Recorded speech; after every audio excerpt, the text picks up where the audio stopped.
Côn văng thì các bạn sẽ vét lại nồi, đồng thời sẽ thay sang 3 búa 3 càng mới. Côn của xia đóng vai trò quan trọng quyết định cho việc xia chạy khỏe hay yếu. Khi côn của xia bị mòn thì các bạn di chuyển xia sẽ không đạt được tốc độ như các bạn mong muốn.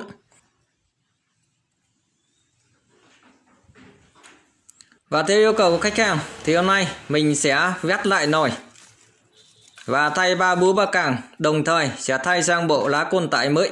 Đây các bạn, nồi côn văng thì phải vét phẳng như này thì xia các bạn đi mới đạt được tốc độ, mới êm xia, nhẹ máy. Mình đã vét lại nồi này và thay sang 3 búa 3 càng mới.